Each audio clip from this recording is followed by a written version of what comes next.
आज का प्रेरक प्रसंग भगवान बचाएगा।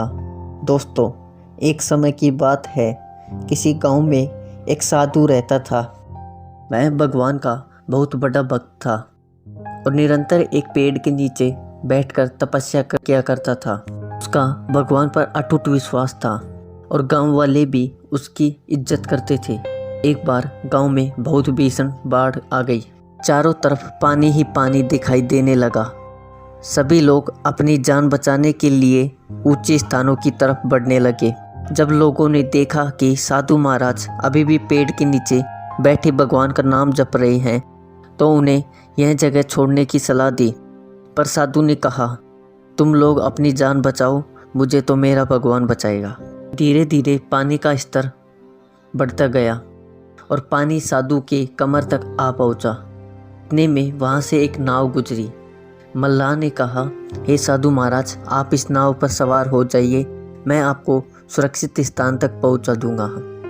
नहीं, मुझे तुम्हारी मदद की आवश्यकता नहीं है, मुझे तो मेरा भगवान बचाएगा, साधु ने उत्तर दिया।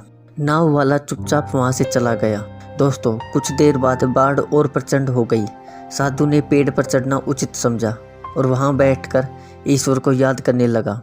तभी अचानक उन्हें गड़गड़ाहट की आवाज़ सुनाई दी। एक हेलीकॉप्टर उनकी मदद के लिए आ पहुंचा। बचाव दल ने एक रस्सी लटकाई और साधु को उसे जोर से पकड़ने का आग्रह किया, पर साधु फिर बोला, मैं इसे नहीं पकड़ूंगा, मुझे तो मेरा भगवान बचाएगा। उनके हट के आगे बचाव दल भी उन्हें लिए बगैर वहां से चला गया। कुछ ही देर में पेड़ बाढ़ की धारा में बह गया और साधु की मृत्यु हो गई।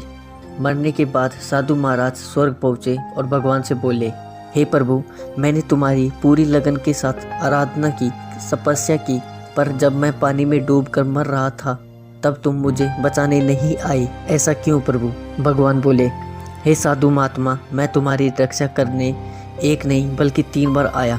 पहला ग्रामीण के रूप में, दूसरा नाव वाले के रूप में और तीसरा हेलीकॉप्टर बचाव दल के रूप में, किंतु तुम मेरे इन तीनों अवसरों को पहचान नहीं पाए। शिक्षा। दोस्तों, इस जीवन में ईश्वर हमें कई अवसर देता है। इन अवसरों की प्रकृति कुछ ऐसी होती है कि वे किसी की प्रतीक्षा नहीं करते हैं। वे एक दौड़ता हुआ घोड़े के समान होते हैं जो हमारे सामने से तेजी से गुजरते हैं। यदि हम उन्हें पहचान कर उनका लाभ उठा लेते हैं तो वे हमें हमारी मंजिल तक पहुंचा देते हैं, अन्यथा हमें बाद में पछताना ही पड़ता है। सदैव प्रसन्न रहिए। जो प्राप्त है पर्याप्त है, जिसका मन मस्त है उसके पास समस्त है।